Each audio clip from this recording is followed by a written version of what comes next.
ہمارے پیارے نبی حضرت محمد صلی اللہ علیہ وآلہ وسلم صرف ایک ہی بے مثال شخصیت ہے جو تاریخ میں ان کی مثال نہیں ملتی۔ انہوں نے ایک ہی میدان میں نہیں بلکہ بہت سی جگہوں پر کمال، ہر چیز میں کمال حاصل کیا۔ زندگی کی دو فیلڈز ہوتی ہیں، ایک اسپریچول روحانی مذہبی اور اخلاقی، دوسری معاشرتی سیاسی ثقافتی پریکٹیکل۔ اگر کوئی شخصیت جس نے ٹریمنڈسلی ایلیگنٹلی میچلیسلی دونوں فیلڈز میں کام کیا وہ ہیں حضرت محمد صلی اللہ علیہ وآلہ وسلم۔ ان کی زندگی کے بارے میں کوئی متس اور فیبلز نہیں بلکہ ان کی لائف ہسٹری ایک کھلا ثبوت ہے۔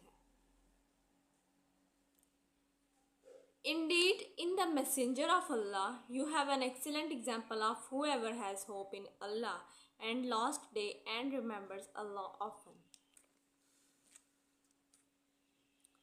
آپ کے سامنے کچھ مثالیں پیش۔ انسان کی زندگی میں دو طرح کے دن آتے ہیں، دو طرح کے دور آتے ہیں، خوشیاں اور غم۔ جو شخص غم میں ثابت قدم رہتا ہے اور خوشیوں میں ایک ریمارکیبل اور گلیٹرنگ کریکٹر رکھتا ہے وہ انسان ہی بہت عظیم انسان ہوتا ہے۔ آپ صلی اللہ علیہ وآلہ وسلم نے جب تبلیغ شروع کی تو اسے روکنے کے لیے مشرکین مکہ نے ہر حربہ استعمال کیا، اذیت پہنچائی، مذاق اڑایا، یہاں تک کہ شاعر کہا، جھوٹا کہا، جادوگر کہا، نعوذ باللہ، چچا پر دباؤ ڈالا، ڈرایا دھمکایا، غلط الزامات لگائے، یہاں تک کہ آپ صلی اللہ علیہ وآلہ وسلم سے بائیکاٹ کر دیا، اور پھر جب کوئی حربہ نہ بچا تو قتل کرنے کی سازش کی۔ لیکن کوئی بھی حربہ چاند کو چمکنے سے نہ روک پایا۔ آپ کو بتاتی چلوں کہ حضرت محمد صلی اللہ علیہ وآلہ وسلم کی دو بیٹیاں رقیہ اور ام کلثوم کی طلاق تک کروا دی گئی۔ قریش مکہ نے بنو ہاشم اور بنو المطلب کا بائیکاٹ کا فیصلہ کیا۔ کوئی ان کی بیٹیوں سے نکاح نہ کرے، کاروبار نہ کرے، ان کے ساتھ صحبت نہ رکھے، دوستی نہ رکھے، تجارت نہ کرے، اور پھر مکہ چھوڑنے پر مجبور کر دیا گیا۔ یہاں تک کہ درخت کے پتے تک کھانے پڑے۔ سرکار دو عالم صلی اللہ علیہ وآلہ وسلم کے پاس کس چیز کی کمی تھی؟ وہ اللہ سے مانگتے تو اللہ ہر چیز ان کے آگے قدموں میں پیش کر دیتا۔ لیکن انہوں نے صبر کا دامن، اور یہ ساری مثالیں کس کے لیے بنائیں؟ اپنی امت کے لیے۔ ایک دفعہ کا واقعہ میں آپ کے سامنے پیش کروں۔ حضرت محمد صلی اللہ علیہ وآلہ وسلم ایک مرتبہ نماز پڑھ رہے تھے۔ حضرت عبداللہ بن مسعود سے روایت ہے کہ ایک مرتبہ رسول صلی اللہ علیہ وآلہ وسلم کعبہ کے پاس نماز پڑھ رہے تھے۔ ابو جہل اور اس کے کچھ ساتھی بیٹھے تھے۔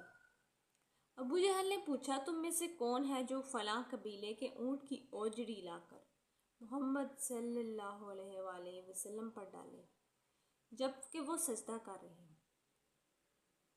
تو اتنے میں ایک بدبخت آدمی عقبہ بن معیط اٹھا اور اوجڑی لے آیا۔ جب رسول صلی اللہ علیہ وآلہ وسلم سجدے میں گئے تو اس نے وہ اوجڑی آپ صلی اللہ علیہ وآلہ وسلم کی پیٹھ پر ڈال دی۔ استغفر اللہ۔ لوگ ہنسنے لگے اور ایک دوسرے پر گرنے لگے۔ نبی کریم صلی اللہ علیہ وآلہ وسلم نے صبر کا دامن نہ چھوڑا اور اسی حالت میں سجدے میں رہے، سر نہیں اٹھایا،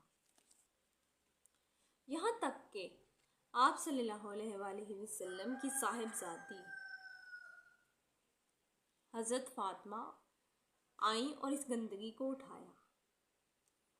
نماز کے بعد آپ صلی اللہ علیہ وآلہ وسلم نے ان سرداروں کو نام لے کر بد دعا دی۔ اے اللہ، قریش کی اس جماعت سے تو خود نمٹ لے۔ اے اللہ، تو ابو جہل بن ہشام، عتبہ بن ربی، شیبہ بن ربی، عقبہ بن ابی معیط اور امیہ بن خلف، یا پھر ابی بن حلف سے خود نمٹ لی۔ بد دعا کا انجام کیا ہوا؟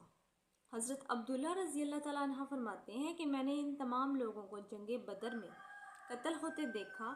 ان کی لاشیں گھسیٹ کر کنویں میں پھینک دی گئیں۔